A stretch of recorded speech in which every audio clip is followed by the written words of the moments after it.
रात के 9:30 थे। पहाड़ियों से घिरे छोटे से गांव भेड़ापुर की सड़कों पर घुप अंधेरा छाया हुआ था। हवा में ठंडक थी, लेकिन साथ ही तैर रही थी एक अजीब सी गंध, जैसे गीली मिट्टी और जली हुई रबर की। उसी सन्नाटे में एक पुरानी हाँफती हुई बस धीरे धीरे गांव के बस स्टैंड पर आकर रुकी। उसकी हेडलाइट झिलमिला रही थी, जैसे थकी हुई आंखें। बस के नंबर प्लेट पर मिट्टी जमी थी, लेकिन हल्की रोशनी में ऊपर लिखा दिख रहा था, भेड़ापुर से सिटी, आखिरी बस। उस रात उस बस में सिर्फ 3 लोग थे। रमेश, जो गांव के स्कूल में शिक्षक था, सविता, जो अपनी बीमार मां के इलाज के लिए शहर जा रही थी, और ड्राइवर नरेश, जिसकी आंखों के नीचे एक गहरी नींद की कमी झलक रही थी। बस चल पड़ी। गांव पीछे छूट गया। सड़क के दोनों ओर सिर्फ जंगल और अंधेरा।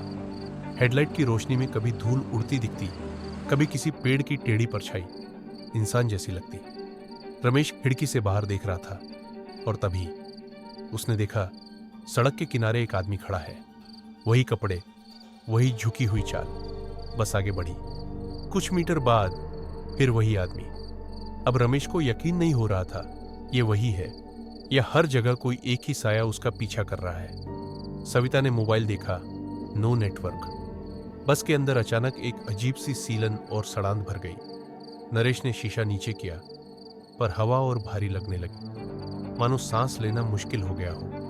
बाहर अब घनी धुंध छा चुकी थी और सड़क पूरी तरह गायब। रमेश को एहसास हुआ बस का रास्ता बदल गया है। ये वो पहाड़ी रोड नहीं थी जो शहर को जाती थी। उसने खिड़की से झांका।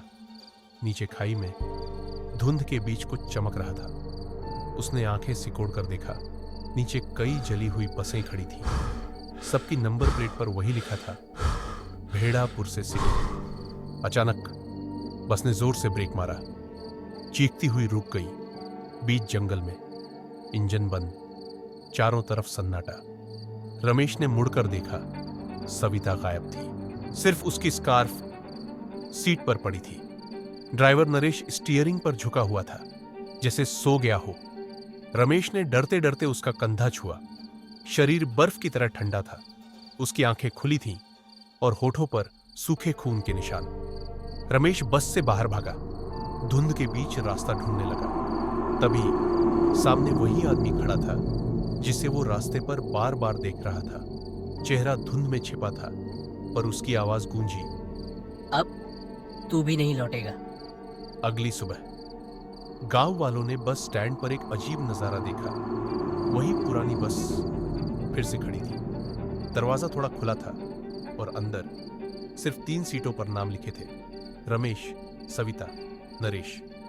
बस की नंबर प्लेट अब नई चमक रही थी, भेड़ापुर से सिटी, आखिरी बस।